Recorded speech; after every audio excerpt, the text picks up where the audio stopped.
Okay, everybody, let's begin. I'm Katrina Bucell from HR Marketer, and thank you so much for attending. Our webinar today is the risks and rewards of screening job candidates through social media. Welcome. So let's start with a little bit of housekeeping.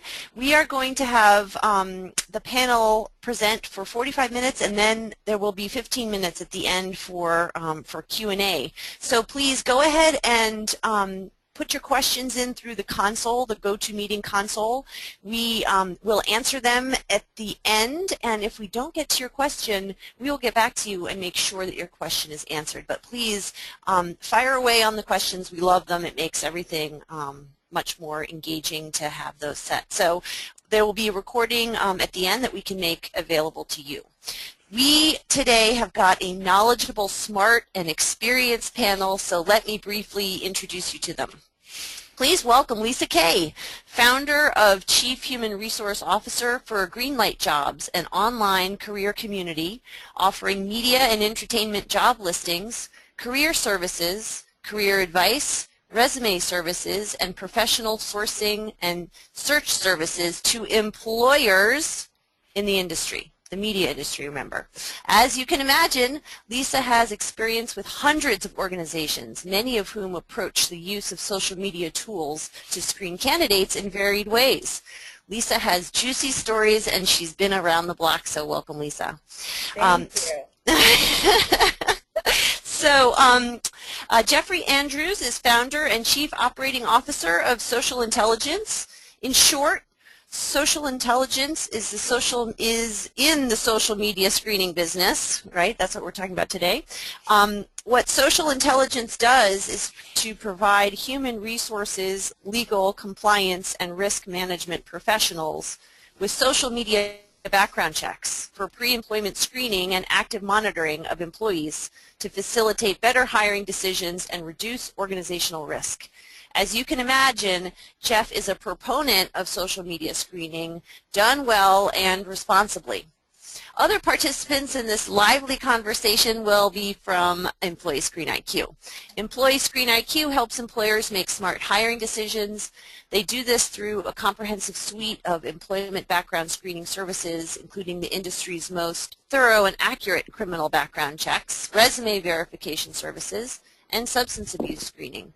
Employee Screen IQ does not provide social media screening services for their clients and are well versed in the latest considerations that relate to social media. So joining us today from Employee Screen is Angela Preston, General Counsel and Vice President of Corporate Compliance, Jason Morris, President and Chief Operating Officer at Employee Screen IQ, and last but not least, Nick Fishman, Executive Vice President and Chief Marketing Officer. So you see you've come to the right place. Welcome to the five of you. Let's get started.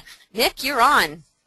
Well, first I will just apologize to Angela Preston / Bosworth. Any of you that are on the call and see Bosworth on the screen there, Angela just got married, and I apologize for not updating that. So first of all, thank you. My husband's not on the line, Nick. Yeah, right. So I hope, first of all, I wanted to thank everybody for participating today. I think we've got a great issue that we want to talk about today, and it's certainly representative in terms of the number of people that signed up for this webinar. The fact of the matter is social media background screening, it's out there, and for a long time at Employee Screen IQ we've been really critical of it, but I think that our views over time have certainly begun to moderate because it isn't just that there are challenges in conducting social media screening, which I think everybody is very well aware of some of the challenges. We're definitely going to get into those today, but we also want to share with you some of the advantages of it and some of the things that could be going on or could be happening if you don't engage in these practices. So, you know, we're looking forward to some great perspective, you know, from Angela and Jason, but certainly Lisa's experience in HR, seeing how these things are being used, and Jeff's experience as a service provider as well. So we're going to start with a real quick poll question before we jump in, and I'm going to launch that right now. Okay, so do you want me to read it, Nick? Please, go ahead. How does your company use social media sites when it comes to pre-employment background checks? And you guys, please go ahead and choose between, you only get one of these puppies. We review it on all candidates. Every once in a while we sneak a peek, and we don't use it, period. And I'll go ahead and leave this open here for another 10 seconds, and then we'll share the results.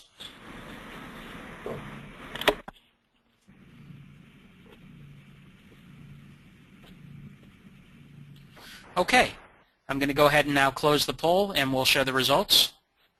And Katrina, if you wouldn't mind just chiming in and absolutely, I'd be sharing delighted. So it goes smallest to largest. So the smallest is 6% say we review it on all candidates, and then 28% say every once in a while we sneak a peek, and 66% say we don't use it, period. Okay, so we are actually going to get everybody's reaction to those results in a moment here. But first, let me just share with you what your peers are saying. SHRM earlier this year polled a number of HR professionals and asked how they were using social media. Well, I don't think anybody would be surprised to find out that 77% of respondents said that they were using social media and social networking sites for recruiting purposes, to try and find job applicants. I guess the only thing that I would respond to with that is I thought the number was kind of low. I figured most in HR are using, if not all, are using some kind of social media site as a way to find job applicants. But here's where we get into the background screening portion. Their research found that only approximately 20% of employers were using social media background checks to screen job candidates. And so I'm also going to share with you the results of our survey.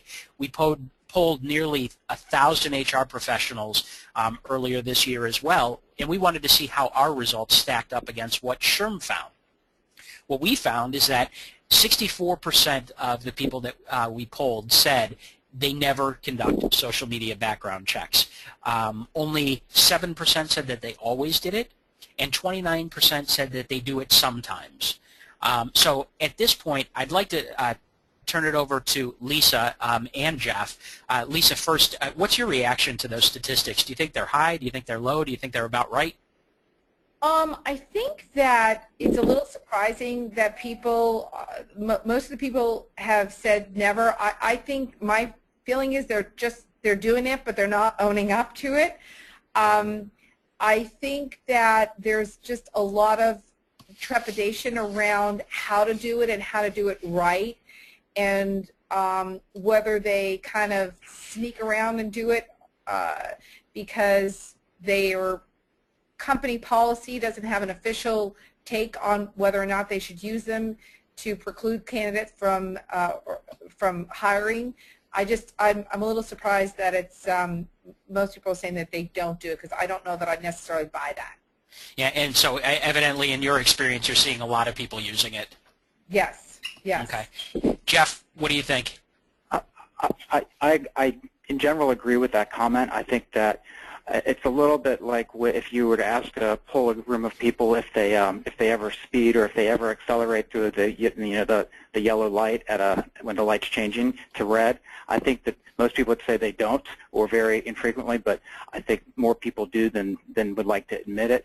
I think the other thing that is interesting, and there's some good studies on this, there's Career Builder, there's a Microsoft study, is I think it also depends on the terminology and when people are doing it. I think a lot of times what we're seeing is recruiting organizations and recruiters are using it as a tool for screening out individuals, but it isn't part of their actual pre-screening, pre-employment screening package, and so I think that skews the numbers as well. So, but I also agree that it is a newer area, even though it's been around for a few years. It is a newer area. A lot of organizations are just now really thinking about what type of policies and procedures do we need to have in place. Okay. Jason or Angela, do you want to react to that statistic at all, or you're good? I tend to agree with them. I think that that there are probably a lot of people out there that aren't fessing up to it. I don't think that percentage is so high that it's going to skew the numbers so much. But I think what one of the biggest misconceptions is, and you'll see this on the next slide, obviously, but is what is the social media site. People say, oh, no, I don't use Facebook. But, you know, they do use Twitter, they do look on LinkedIn, or they do look on other sites that are considered social, like even Amazon and iTunes and stuff like that. Yep. I would agree with that. Okay. You know, also part of that survey, and you can see up on the screen on the right-hand side, is we asked people if they don't use it, why don't they? And, you know, 69% said that they were concerned about privacy laws and the legal risks associated with using it. So, again, today's webinar is going to focus on what those challenges are, and we're going to explain to you what they are and then let you make an informed decision as to whether this is the right thing to do for your organization or not. So I will go ahead and move to the next slide here. Okay. The whole notion, Jeff, and I'm going to start with you on this, that social media starts and ends with Facebook is really kind of a fallacy out there. So would you mind talking about you know, what sites employers are going to, and what are the best resources? So first of all, you're absolutely correct. I think because Facebook and LinkedIn and Twitter are so heavily in the media, it's what everyone thinks about with regard to social media. But what we're finding and what we see with organizations we work with and organizations we talk with is it isn't really focused on just social networking. It's really about all forms of publicly available web content. In very key point there is publicly available, so information that resides outside of the realms of privacy settings and such. And really the focus for employers and where they're seeing the highest value is user-generated content, information that subjects or job candidates are putting out there about themselves or putting out there on their own that's publicly available. And so from our perspective, there isn't one site or one category of site per se, but it's that information that's user-generated and that's publicly available online. So how do you go about getting that type of information? From accessing the information is accessible through the internet. I know that sounds very, I'm not trying to be cheeky, but it's information that is accessible through search engines, through other forms of data interfaces, but it's all publicly available. It's all accessible if you know how to search and where to look and have the time to do it and the technology to support it. It's all information that you can get access to without having to utilize an individual's username or password to get behind those privacy settings. And Lisa, from your experience, does that match up with what you've seen going on there? Are the people that you know that are doing this, are they focusing primarily on Twitter, LinkedIn, and Facebook, or do you know, is it more expansive? Because my clients are mostly in the media and entertainment digital space, their recruiters are far more savvy about looking for information in beyond the usual places.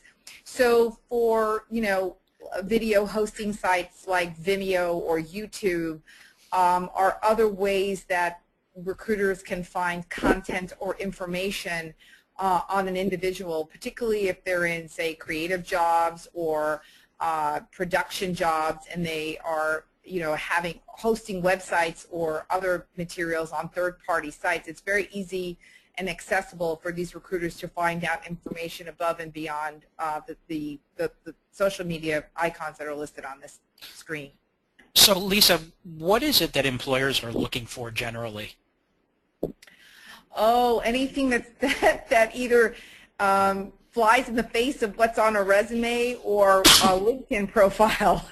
You know, it runs the gamut in terms of very interesting stuff that you could find on there, and even from kids who are graduating school and who have, you know, private Facebook pages or websites or YouTube of party videos that they may have attended. There is one story where there was a hostess at one of my clients. It was in the hospitality industry, and you know, she would routinely videotape, you know, these very, very salacious parties that they would have in the evenings and post them on both her private page and friends' pages, and that got back to the employer, and they were able to use it from a disciplinary standpoint, not from a new hire because she'd already started the company. But it runs a gamut from where you could find the information and how employers are using it or choosing to use that information with new employees or people who they're looking to hire, as well as employees who are currently with the company. Yeah, Jeff, do you want to? Oh, sorry, Jason, go ahead. I was just going to say, I think that sometimes it blurs the line of what's fair and what's not fair, but taking a step back, I think one of the biggest sites that we're failing to talk about here is Google and all the social aspects just to Googling somebody. And Google now catalogs everything that you search for and creates a social atmosphere out of just that. For example, I remember a couple of months ago I was writing an article, a blog article about drug testing or drug screening. It might have been longer than that. And I was doing some research on marijuana use in the United States. Well, I would start going to regular websites after that, and ads would pop up for marijuana paraphernalia because it knew, because Google sells that information, that was something that I was actually Googling. So what else happens with that information? I mean, where does it stop at just using Facebook, LinkedIn, and Twitter and goes beyond that to search habits? What are they buying on Amazon? I think that's a really good point, and Nick, I'll get back to your other question in a second.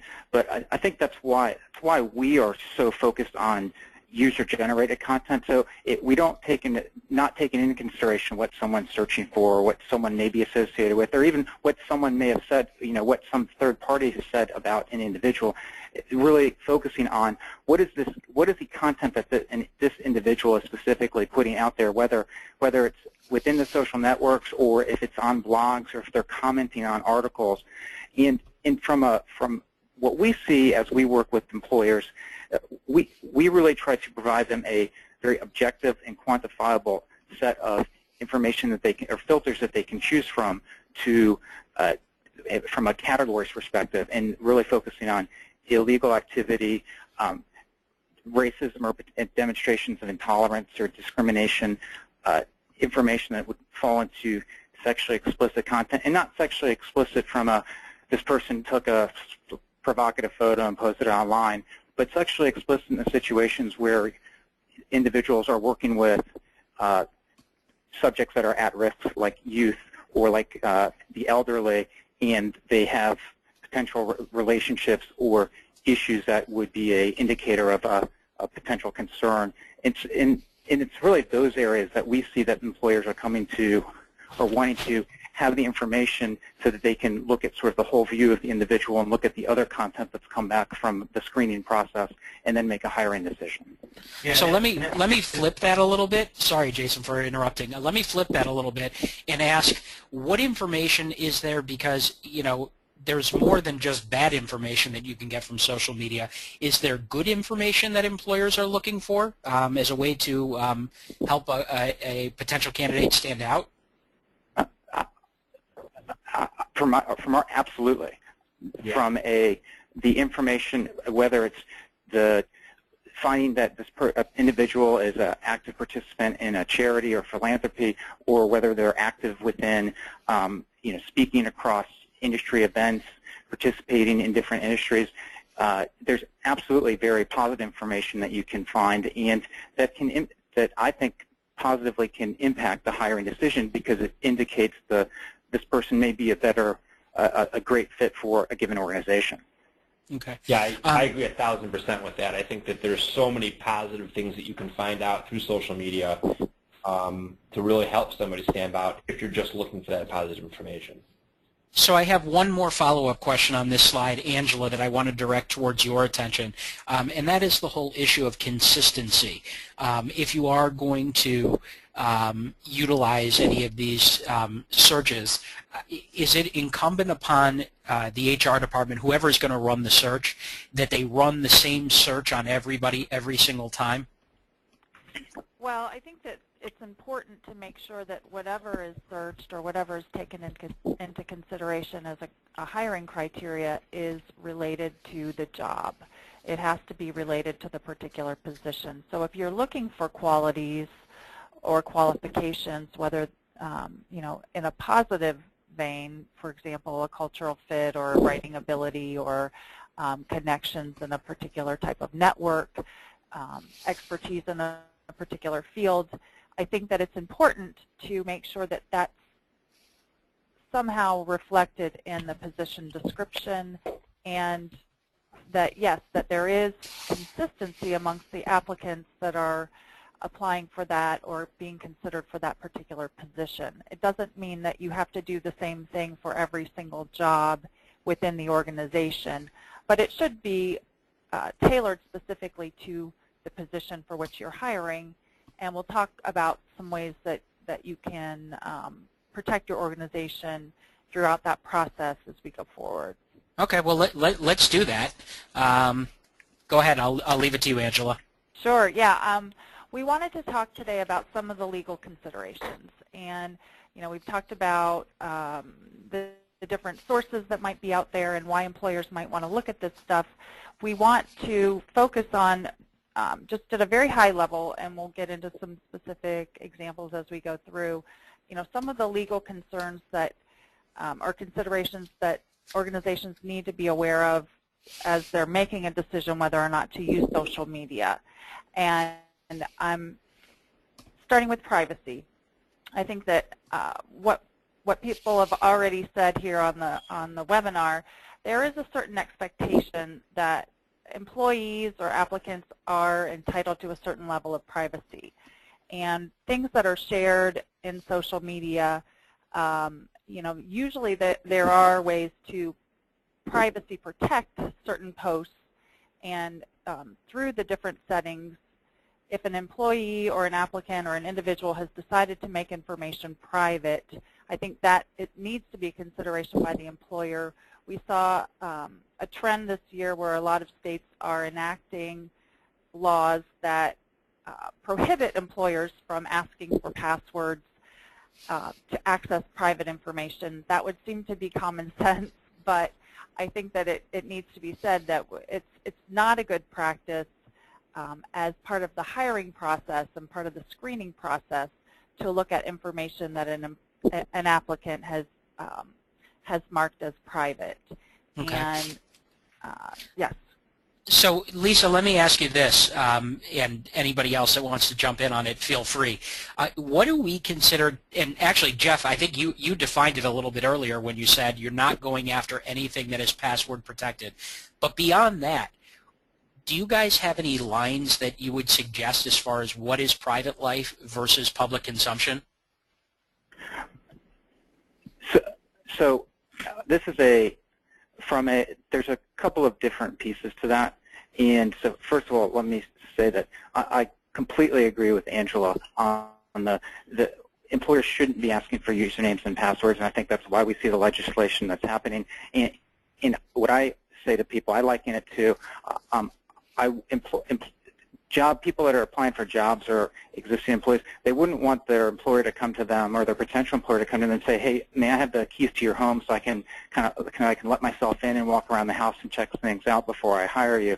I think about your private online presence the same way. That's your home online, and organizations, individuals, organizations shouldn't be asking for your username and password.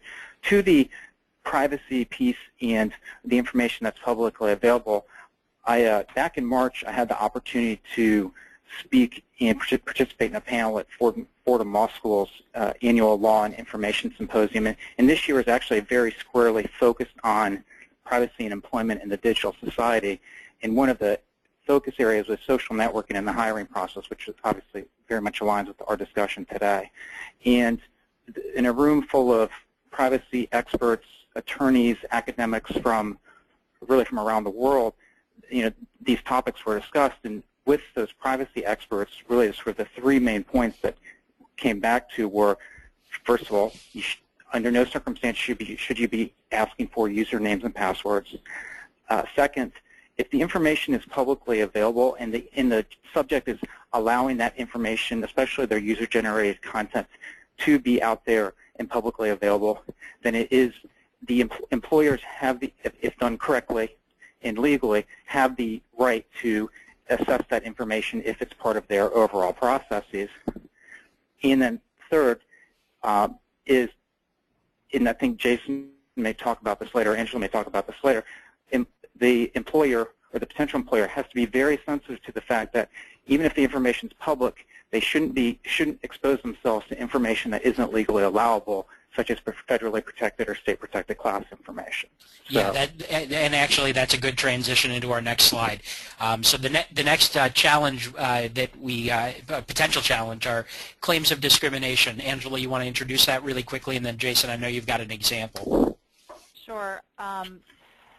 Title VII of the Civil Rights Act and analogous state laws prohibit the making of a hiring decision based on protected class information. So when it comes to social media, you're looking at profiles and information that may inadvertently provide information about an applicant that would be protected class information that would not be allowable for you to ask about, either on an application or through an interview process. For example, someone's race, someone's religious affiliation, whether or not someone has a disability or a handicap.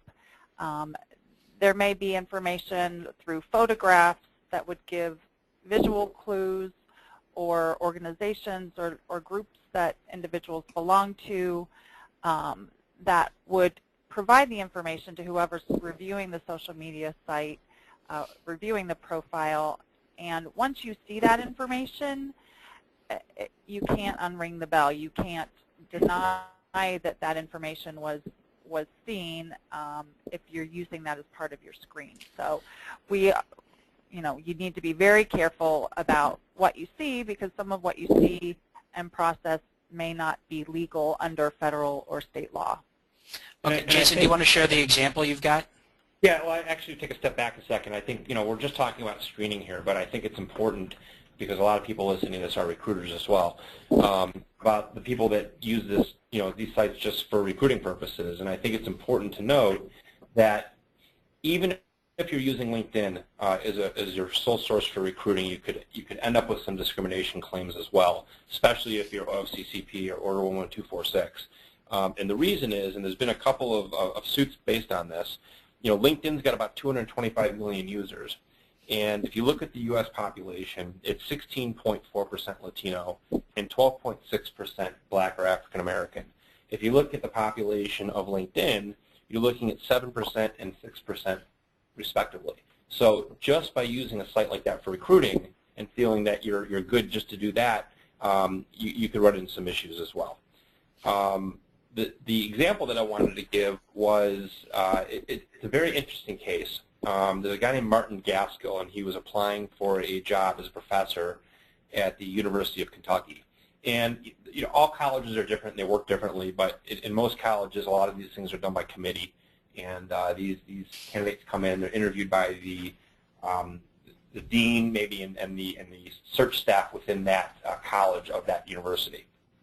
And in this case, he was the #1 candidate. This Martin Gaskill was the #1 candidate to be the director of the University Observatory. And one of the members of the search committee that had been doing the interviewing with him decided to do some Googling and some searching on the internet, and found an article that he had written called Modern Astronomy, the Bible, and Creation.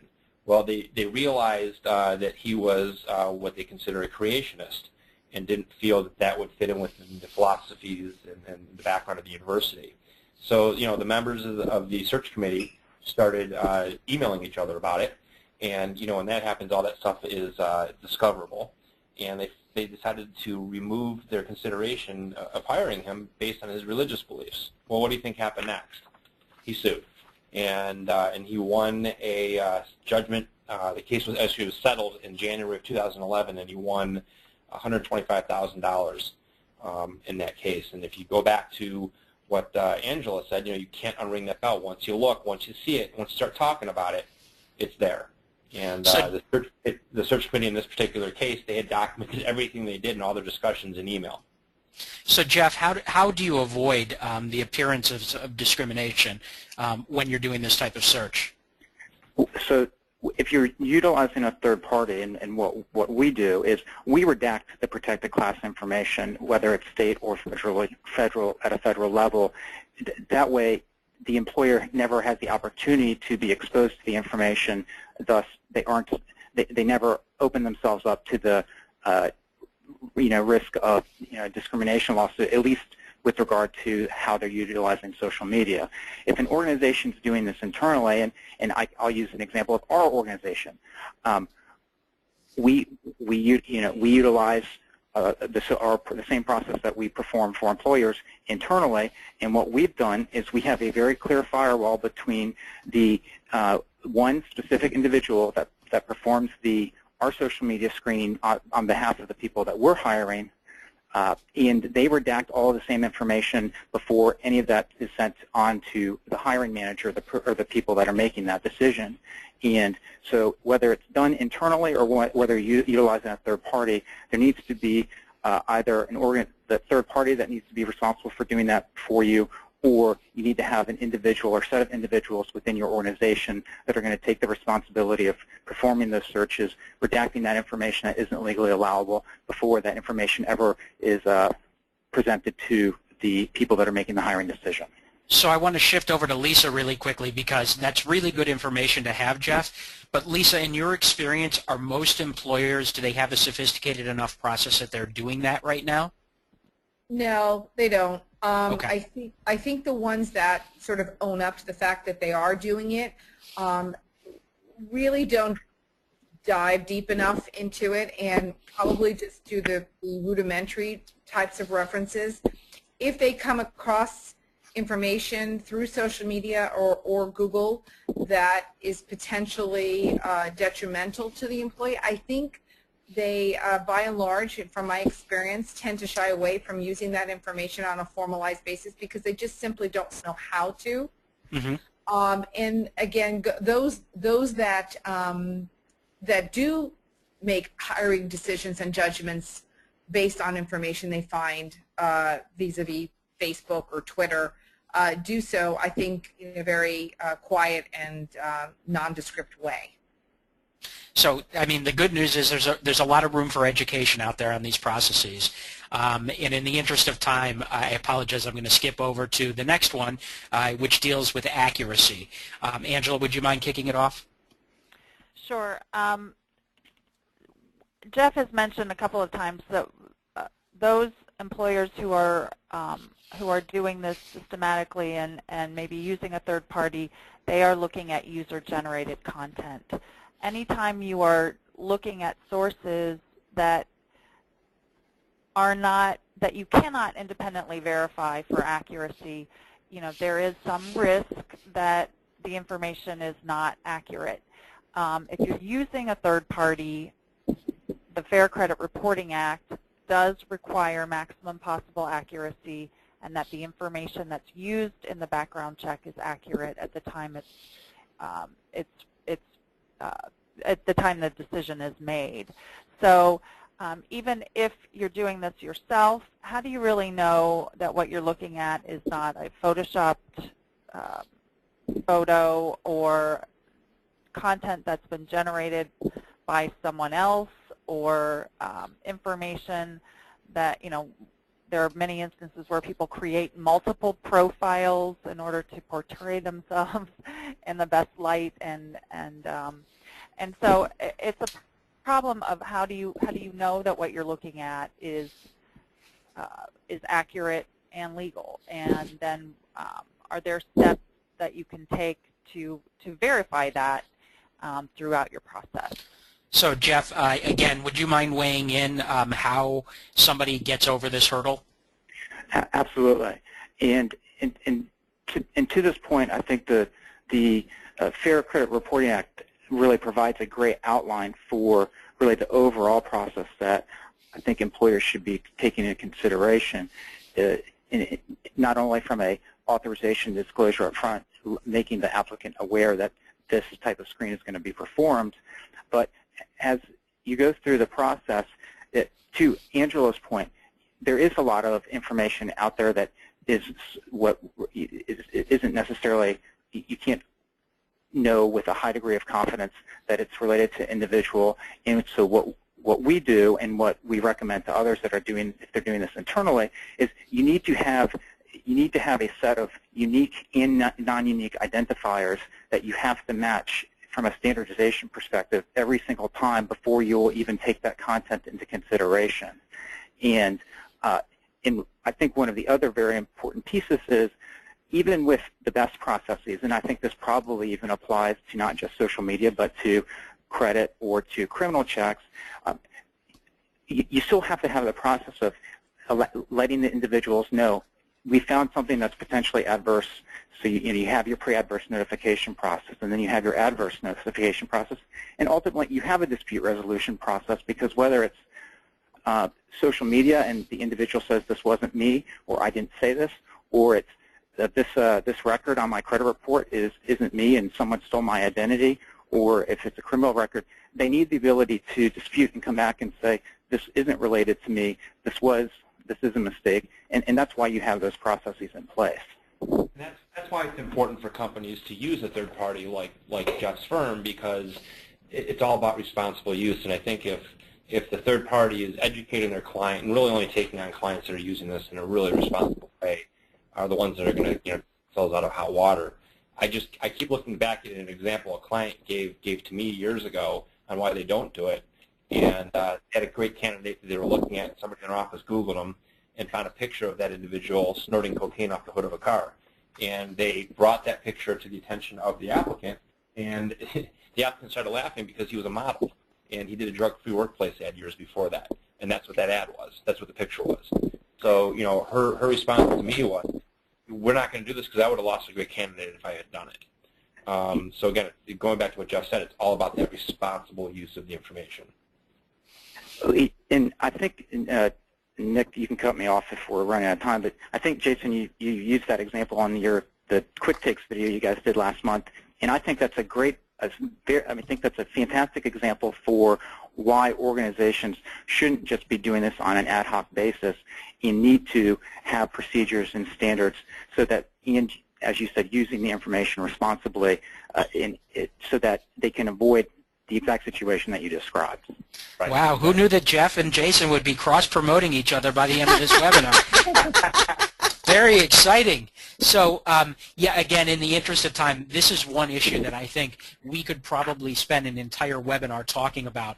But there's one other challenge that employers need to weigh in deciding whether they want to do this or not, and that is the whole notion that if they don't do it, they could be exposing themselves to risk. The average negligent hiring verdict is about $3 million. And so, Angela, do you want to just, I might have just kicked it off, and I'd like to just get everybody's response to what an employer can be held responsible for not knowing. Right. It's kind of the flip side of everything that we've been talking about, or what we were just talking about, and that is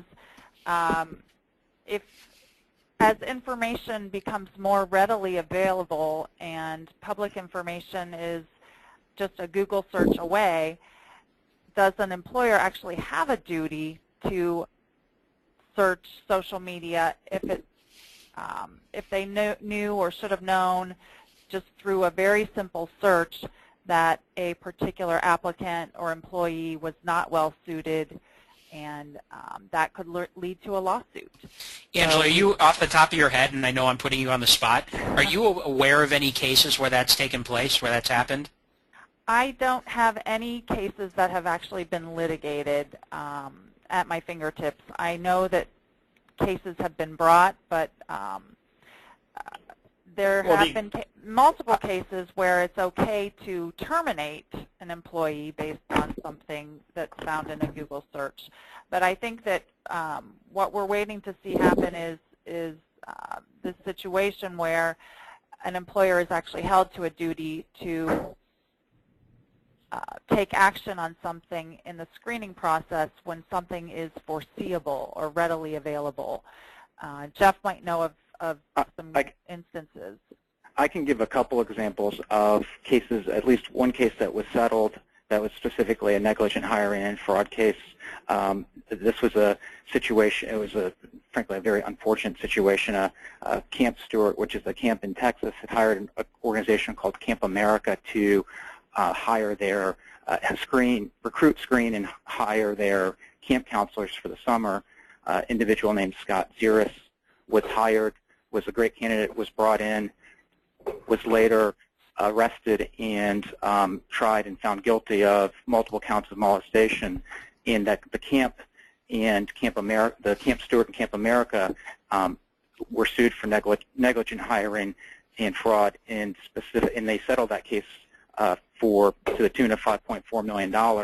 And what's interesting about that, because as Nick, I think you said earlier, there's lots of negligent hiring cases, but what's specifically interesting about this case is there is an abundance of information on publicly available, easily accessible within social media and on the web that would have been were very clear indications that this individual had violent tendencies, that this individual, he specifically talks about relationships with children online, and I think that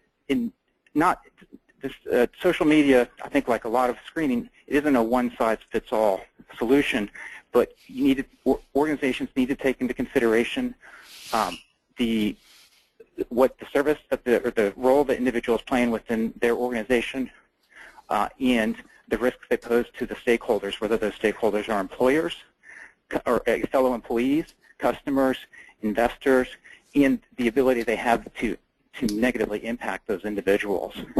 I have a few other examples, but I don't want to take up all of our time. Yeah, and maybe what we can do is even get a recap out to everybody that's attending. We can provide them with written examples if they're interested. In the interest of time, Lisa, I want to focus on you and pick on you for a moment.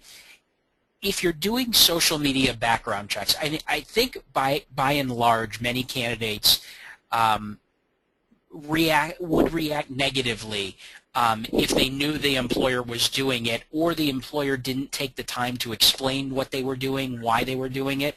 Can you still be an employer of choice and engage in this practice? I think the answer is yes, and I think it's really points to everything that we addressed on the call so far, which is really being respectful about the information that you may or may not get access to, and that's it holds true if you're obviously not able to use someone's birth date or their marital status or where they live as prerequisites for a hiring decision. The same holds true in how you choose to use the information you may find out, whether it's on someone's Facebook page or Twitter page, and being able to be honest and upfront and disclosing that information with the candidate. I have an example of someone who was applying for a research position for one of my clients in the entertainment industry, and had mutual friends in common with the recruiter, who was actually in the process of checking references on this individual, and happened to come across a Facebook posting where the individual was really saying disparaging comments about their current employer and their current boss. And the recruiter was very open and honest with this person as they were going through the reference checking process, and said, hey, I came across this information. Can you explain this? And, the candidate was very, apologetic, and it was a bit of a mea culpa. But, I mean, it was a situation where at least the recruiter and the candidate were open and honest and had an open dialogue about it.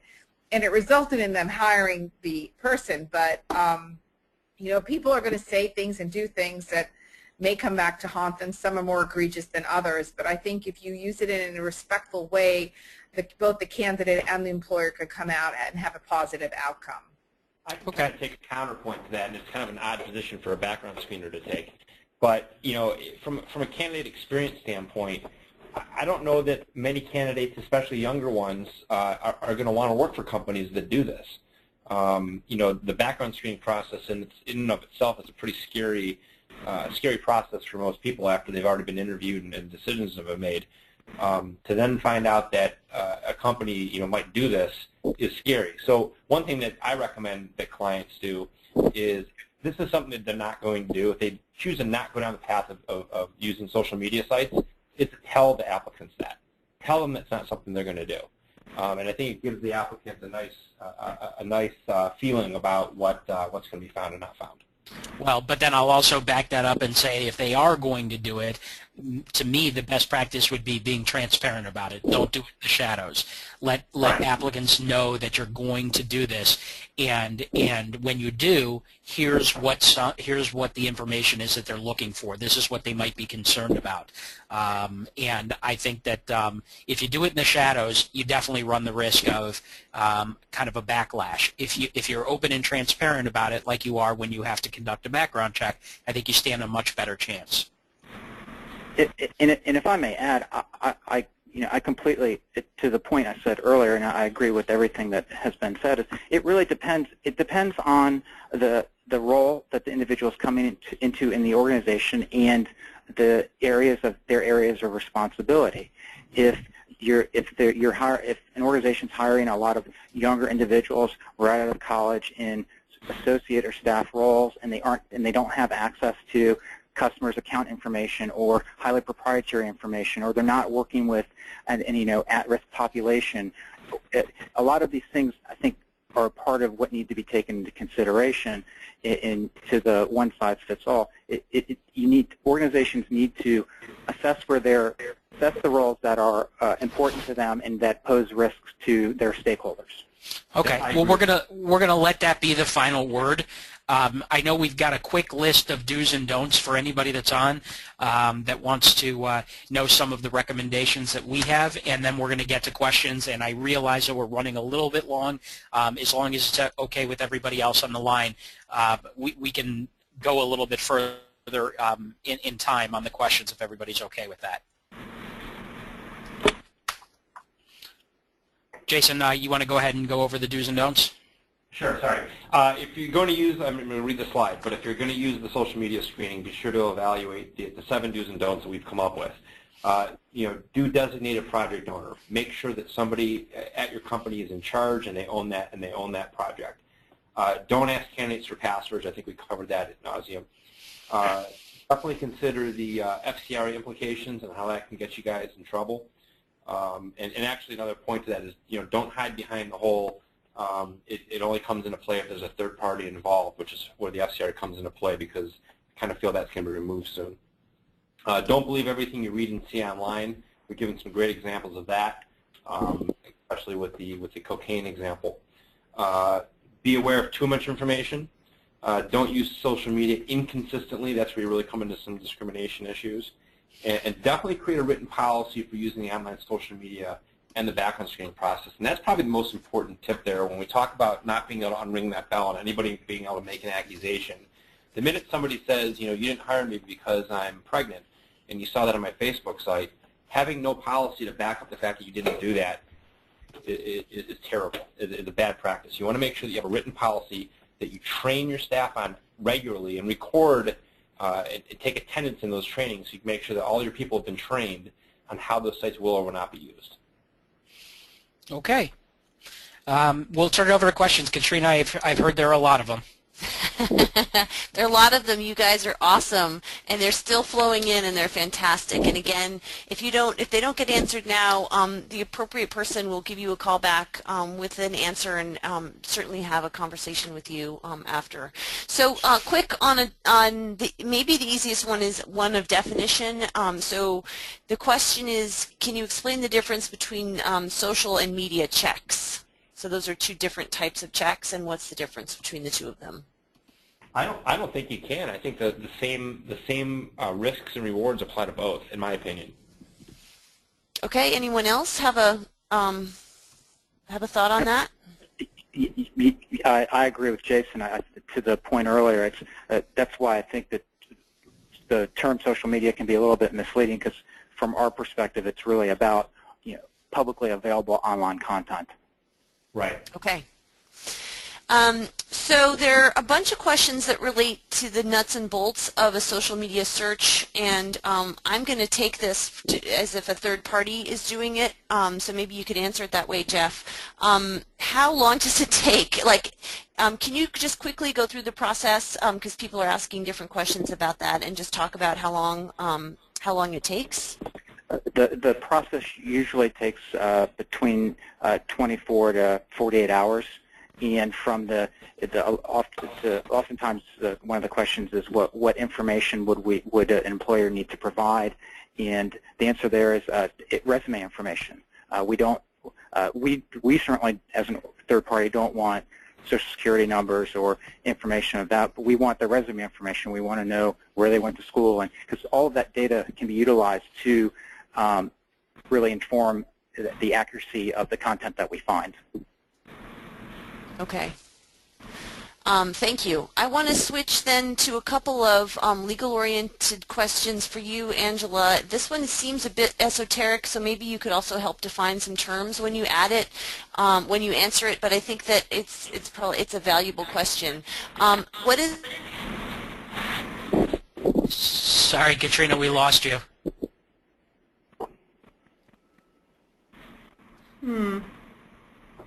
Interesting. Okay, I think I have the social media. Katrina, do you mind asking that again? You cut out. Oh, okay. Sorry about that. What's the NLRB's position on this issue, and are there any details with respect to the EEOC? Do they have a position statement? The EEOC has not spoken to this particular issue. I can see where they will be interested in situations that involve social media. The NLRB has taken an interesting position where it has been pretty supportive of employees' rights to have conversations on social media, basically using Facebook and the like as kind of the new water cooler, where employees are congregating, and when employers have a problem with it or attempt to fire employees for information that might be shared on a site like Facebook or Twitter, that the NLRB has protected the employee's position and said, hey, this is a legitimate forum for discussing workplace issues that are legitimate workplace concerns. And so when it comes to social media policies, you know, we talked about having a policy if you're going to use social media as part of your background check. That's definitely true. But the NLRB has been striking down some pretty significant policies that have been attempts by employers to restrict social media in the context of work. So, it's definitely a very active area, and while we haven't seen a lot when it comes to background checks or background screening, we have seen the NLRB take some interesting positions with social media. If I may add to that, I think Please. the NLRB has actually even issued or put out a sample or set of sample policies for employers to take into consideration, which they are supportive of from providing guidance of what a potential policy should look like. So right, exactly, and I think part of the message there is, applicants and employees, you can't, it cuts both ways. The information is out there, and as long as it's not privacy protected, it's likely that it's going to be seen, it's likely that it's going to be viewed, but employers, by the same token, you can't control everything. And this is one area of communication where if you try to lock it down or shut your workplace out of it, it could violate the National Labor Relations Act. So, Katrina, Okay. have we got another couple questions? We sure do, and this one is interesting as it relates. We have a bunch of folks who were asking about that statistic that that Jason asked about LinkedIn. So Jason, I'm going to ask you if you have it at your fingertips to repeat that, because people were interested, and it plays into this next question that I'm going to be asking. Do you have those statistics on ethnicity in LinkedIn? I do. The entire population of LinkedIn on its own is about 225 million. The population, of that population, 7% of that is Latino and 6% of that is African American or Black, whereas the U.S. population is 16.4% Latino and 12.6% Black. Okay, thank you. A bunch of you asked that in the question panel, so thanks for reading that again. This is an interesting question because it comes at it from a different angle in terms of social media and the consequences, and maybe, Jeff, you can speak to this, of not using social media and how that might or may not impact. So essentially the person is asking, if you use social media for background checks, do you need to show how those with very little or no social media presence are not harmed by the lack of social media info? And this person says, I recognize that they're not people who don't use social media are not a protected class, but is there a risk of legal action due to social media presence being favored when not required for the job? Interesting. I just want to give that person a gold star because that's a great question. It's a great question. I don't know that anybody's going to have an answer, but it's a great question. I thought so too. So I think that this ties into of course, potential employees absolutely shouldn't be held. It shouldn't be taken. It shouldn't hurt them to not have an online presence, or to have a presence that you're not able to discern 100% that it's them, or resolve their identity. I think as organizations, at least from my perspective, the way that organizations are utilizing this information now is they see social media as a high-value source of information or high-value source of intelligence to help them make more informed decisions when appropriate. And so we certainly haven't seen this, and we frankly wouldn't participate in a situation where someone says, tell me if a person doesn't have an online presence because I consider that a negative piece of information, because I think that gets into the term that Jason used earlier around disparate impact, because you could, depending on an individual's demographics, whether age, race, etc., access to technology in general, it would impact whether or not they are they're out there and they're active.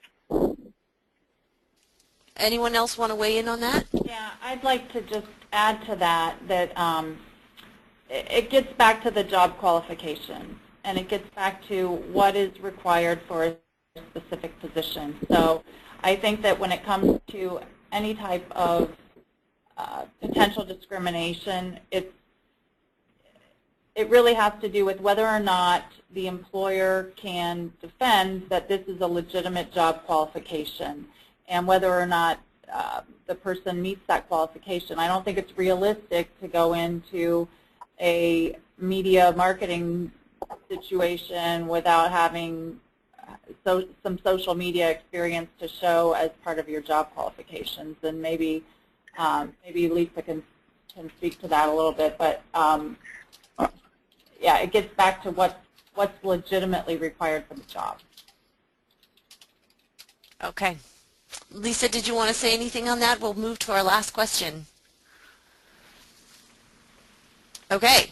I'm going to give the asker of the gold star for the asker of that earlier question gets the last question, which is a policy one, and I think is what a lot of people have questions about, and that is, do most companies with written policies towards social media explicitly communicate it to candidates? So that gets to the customer experience, and maybe Jeff and Lisa talking about this in terms of best practices. How does a company communicate from a best practice perspective their social media policy? Well, I can speak to screening policy. Any organization that we work with. We require them to very specifically and openly disclose the fact that this information is going to be taken into consideration in the hiring process. With regard to what they specifically communicate to the specific items that they're looking for, I can't speak to exactly what every one of our customers communicates, because I think some of that gets into the sort of their proprietary process and their proprietary hiring and recruiting processes. But without question, we require them to disclose and get permission up front before we will perform any form of social media screening. Well, and this is Angela. I just wanted to say this is a good time to say check with your legal counsel and make sure that you're consulting with legal counsel to make sure that you're integrating this process in a way that's legal, and any kind of consent or disclosure to an applicant or policies should definitely be reviewed by your legal counsel. And I would add, once that policy is done and put out there, again, it's important to make sure that everybody understands the policy. Everybody understands what social media means. You know, it's a nebulous term, so it's important that they're trained on it and retrained on it, and they understand it fully. Lisa, I want to give you the final word as we wrap up here. Is there anything else that you recommend in terms of advice to employers that are thinking about doing this? Anything else you can think of?